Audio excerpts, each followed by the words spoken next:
हिफाजत कैसे होती है उसके बारे में एक ओवरव्यू देना चाहूँगा। देखिए, ये इंडो बांग्लादेश बॉर्डर है और जो आप सामने देख रहे हैं, आपको ग्रीन कलर का एक घर दिखाई दे रहा है। वो बेसिकली ग्रीन कलर का जो घर है वो बांग्लादेश का है, हमारा जो काउंटर पार्ट है।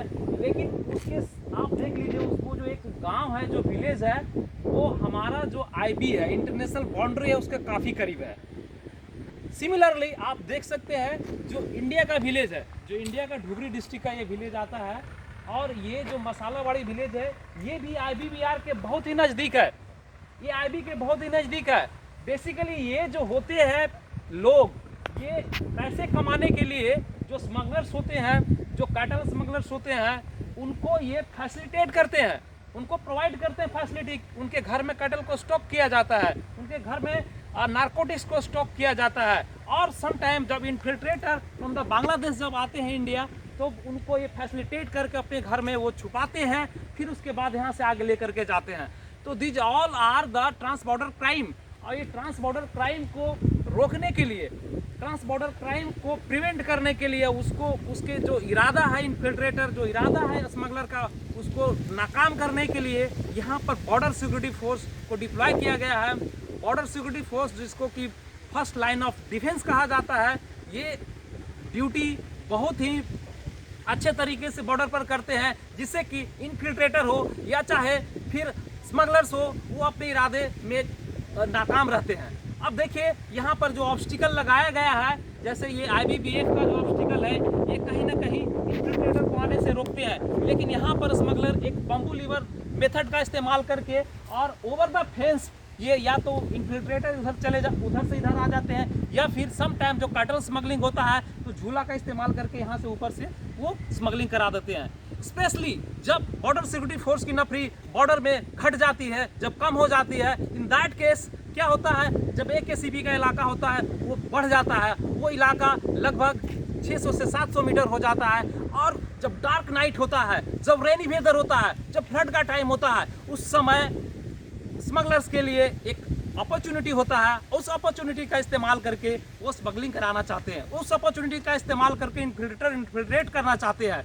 लेकिन उस डार्क नाइट में भी, उस इंक्लाइंड वेदर में भी, उस रेनी वेदर में भी जो बॉर्डर सिक्योरिटी फोर्स के जवान होते हैं, यहाँ पर डिप्लॉय होकर के और अच्छे तरीके से एक अपना मोरल को हाई बनाते हुए वो ड्यूटी करते हैं।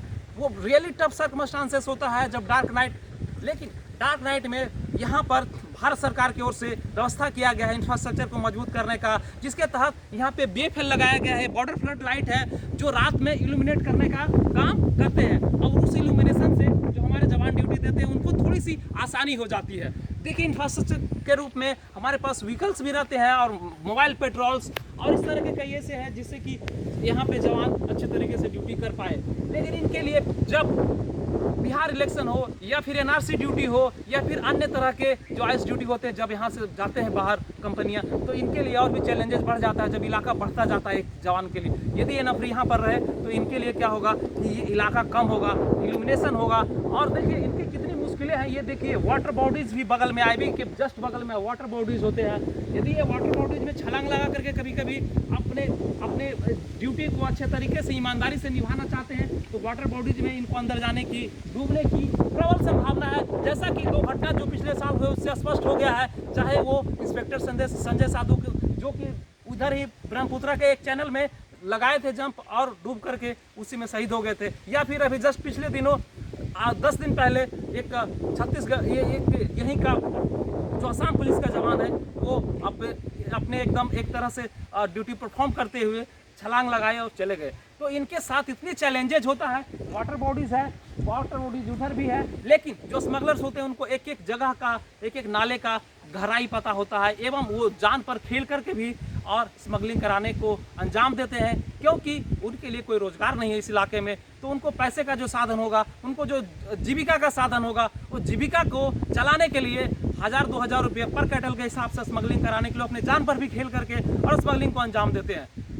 मैं गुजारिश करूंगा कि आप इस बातों को समझें और यहाँ के जो जवान जो मुश्किलों को फेस कर रहे हैं उसको अच्छी तरह से फील करें। मैं कैमरामैन बरवा के साथ Chandan Kumar, thank you so much.